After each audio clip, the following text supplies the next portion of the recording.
जय श्री सीताराम जी। जय श्री राधे कृष्ण। बोलो सियापति रामचंद्र भगवान जी की जय। भुवन सुत हनुमान जी महाराज जी की जय।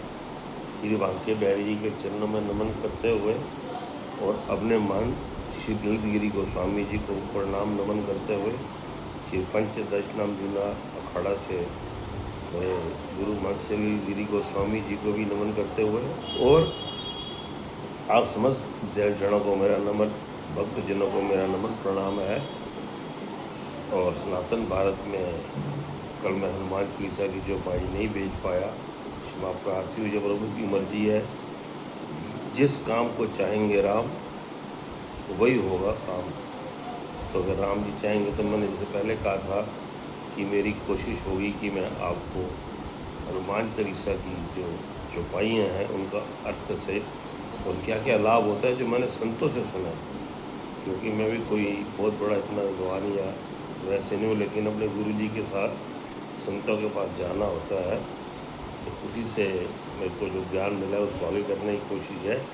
और मैंने पहले भी आपको बताया है कि विगत वर्षों की भांति इस वर्ष भी 17 जून 2026 दिन बुधवार से 23 जून 2026 मंगलवार तक श्री हनुमंत जी की कृपा से श्री राम सीता जी और हनुमंत जी रामचरितमानस और हनुमंत जी का प्रसंग कथा मोयाल भवन फरीदाबाद ठीक बांके बिहारी मंदिर के सामने number 5 railway road NIT Faridabad में होगी, जिसमें आप सादर आमंत्रित हैं। और मैं अपने बारे में बता दूं, मेरा नाम संजय दत्ता है। मैं बिल्कुल निःशुल्क कथा प्रसंग सुंदरकांड रामचरितमानस भागवत करता हूँ। किसी को भी कुछ ऐसा प्रसंग या भागवत या कुछ रामचरितमानस सुंदरकांड सुनवाना हो तो मेरी तरफ से निःशुल्क है, क्योंकि सनातन का प्रचार हमें करना चाहिए और मैं अपनी जिम्मेवारियों से निर्वृत्त हूँ। प्रभु की कृपा से मेरा अपने सनातन के प्रचार में बहुत मन लगता है।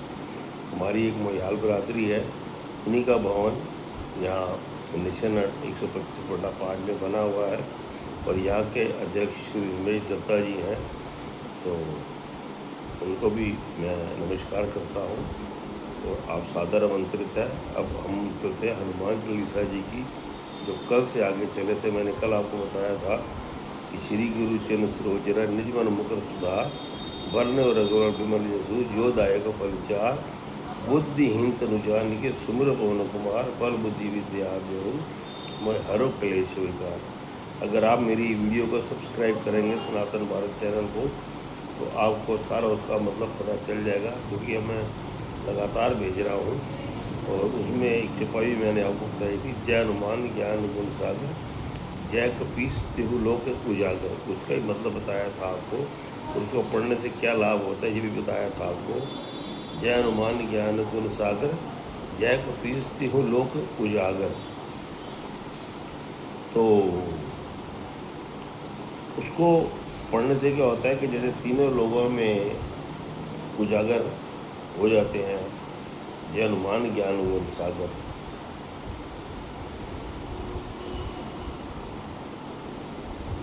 जय कपीस तिहु लोक उजागर। तो हनुमान जी से आपको ज्ञान और विद्या और अथाह, और ये कपीश्वर इनको इसलिए कहा गया है क्योंकि कपि वानर के मुख पे कहते हैं कपीश्वर, इनको लिए कपीश्वर भगवान परमेश्वर कहा गया है। तो तीनों लोग उजारा, तीनों लोग उजागर हो जाते हैं। इनसे ज्ञान का सागर मिलता है, हमें बहुत ज्ञान मिलता है और हमारे जो रास्ते की बाधाएं होती हैं वो दूर हो जाती है और हमारे रास्ते का अंधेरा छट जाता है। चौपाई आप पढ़ेंगे तो आपके रास्ते का जो भी अंधेरा होगा वो छट जाएगा। और आगे आता है रामदूत अतुलित बलरामा अंजनी पुत्र पवन सुत नामा।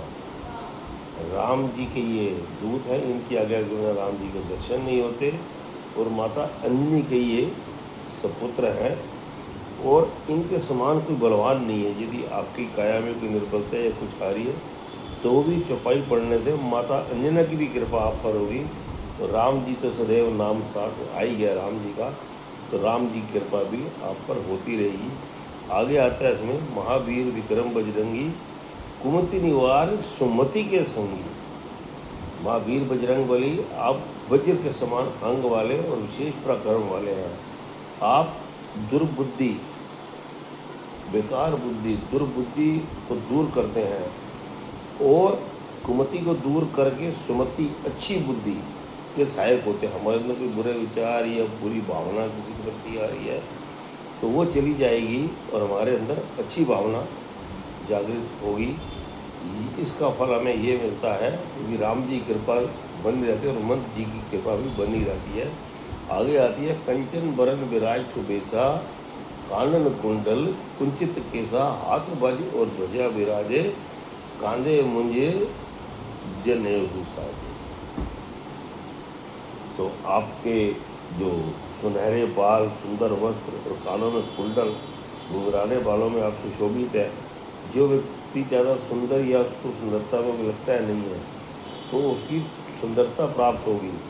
कानन कुंडल कुंचित केसा, तो जो कानन कुंडल कुंचित केसा का मतलब है कि जब ये पैदा हुए थे, तो मैं एक कथा फिर सुनाऊंगा आपको, एक कथा है, प्रसंग है।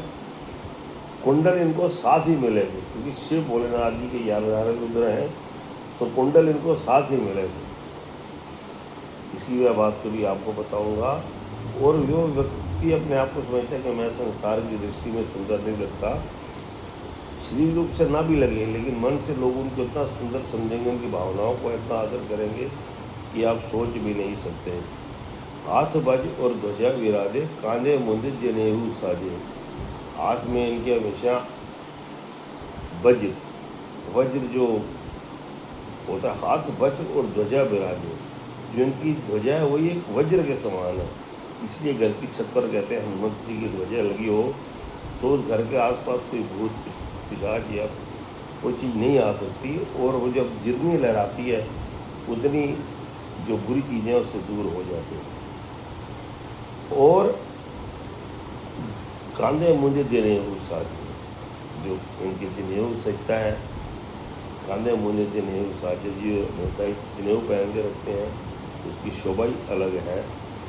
और आगे आती है चौपाई इनकी, शंकर सुवन केसरी नंदन तेज प्रताप महाजगवंदन। या थोड़ा संशय ये आता है कि कई लोग कहते हैं कि नहीं, शंकर स्वयं केसरी नंदन तेज प्रताप महाजगवंदन, नहीं, ये गलत है। तुलसीदास जी ने, गोस्वामी तुलसीदास जी ने गलत नहीं लिखा।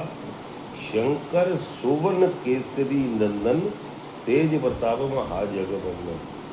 शंकर सुवन का मतलब कि जब ये 11वां रुद्र पवन देव जी को दिया गया तो उन्होंने सुवन, सुनना मतलब कान को भी कहते हैं, तो कान के रास्ते कहते हैं कि जब हवा चली, कान के श्री अंग के रास्ते हवा के द्वारा माता अंजनी की तरफ में ये स्थापित हुए 11वें रुद्र के रूप में। इसलिए तेज प्रताप महाजगवंदन, इनका इतना प्रताप है कि इनका जग में वर्णन नहीं हो सकता और इनकी हमेशा वंदना होगी। इनके पराक्रम की जंग में कहीं भी मतलब मुकाबला नहीं हो सकता, इसका ये मतलब है। और उस व्यक्ति में भी उतना पराक्रम और बल आ जाता है जो इसको पढ़ता है, जो निर्बलता महसूस करता है, अंदर इन भावना आती है तो वो भी जाती है। और एक चौपाई तो हमेशा कहता हूँ, ये विद्यावान गुनी अति चातुर राम काज करीबे को आतुर। ये चौपाई हर बच्चे को, जो पढ़ते हैं बच्चे, किसी भी तरह की शिक्षा ले रहे हैं, उनको जरूर पढ़नी चाहिए। उन पर राम जी की, हनुमान जी की विशेष कृपा होगी क्योंकि विद्यावान गुनी अति चातुर, उसको विद्या अपने आप मिल जाएगी, गुणवत्ता भी उसके अंदर आएगी और जितने राम जी ने अच्छे अच्छे कार्य किए उसको भी अच्छे कार्य करने की प्रेरणा मिलेगी। तो इसलिए जैसे ही आतुर रहते थे कार्य करने के लिए राम जी के, तो भी समाज के प्रति अच्छे कार्य करने के लिए उपस्थित रहेंगे। आज मैं इन्हीं चौपाइयों के साथ अपनी वाणी को विश्राम दूंगा। आगे जो भी है हनुमान चालीसा की चौपाइयाँ, जरूर उसका मैं आपको वर्णन करता रहूँगा। तो कहने सुनने में मेरे से कोई भूल चूक होती होगी तो क्षमा प्रदान करना। और आप चैनल को सब्सक्राइब करेंगे तो जितनी मेरी पिछली वीडियो हैं जो अब हनुमान चालीसा की मैं चौपाइयों का वर्णन कर रहा हूँ वो आपको सारा धीरे धीरे पीछे मिल जाएगा। आज तक 7 चौपाइयाँ हो गई हैं, आगे भी इसका 40 चौपाइयों का मेरी कोशिश होगी। राम जी की मर्जी होगी तो जरूर ये काम हो जाएगा, चाहे मेरे को दिन में 2 वीडियो डालनी पड़े, ऐसे भी करेंगे। क्योंकि ये राम कथा, हनुमंत कथा में आप जरूर आना, इसका मेरे हिसाब से विशेष आग्रह है। और ये यहाँ पर प्रतिदिन 4 से 7 बजे हनुमंत राम जी की कथा होगी और उसके तत्पश्चात भंडारे की व्यवस्था भी है। और 24 जून को सुबह 10 बजे बुधवार को हवन है। फिर तत्पश्चात 25 तारीख को शायद हम जो लोग सारे मिलकर अगर चाहेंगे तो बस भी हरिद्वार में लेकर जाने की ये अपनी कोशिश है। अगर राम चाहेंगे तो सारे काम जरूर बनेंगे। तो मेरे को दृढ़ विश्वास है कि मेरे राम जी ने आज तक मेरे सारे काम बनाए हैं। बोलो सियापति रामचंद्र भगवान की जय, पवन सुत हनुमान जी महाराज की जय। और एक विशेष बात, ये कार्य बिल्कुल मैं निःशुल्क करता हूँ। मैं क्या करता हूँ, प्रभु करवाते हैं, सौभाग्यशाली होगा। और अपने नंबर भी लिख कर भेजता हूँ। किसी को कोई चीज़ पूछनी हो, मन में संशय हो तो बेझिझक पूछ सकते हैं मेरे को फ़ोन करके। मैं फेसबुक पर भी डालता हूँ। इन्हीं शब्दों के साथ मैं अपनी वाणी को विश्राम दूंगा। जय श्री सीताराम जी, जय श्री राधे कृष्णा जी। बोलो हनुमान जी महाराज की जय।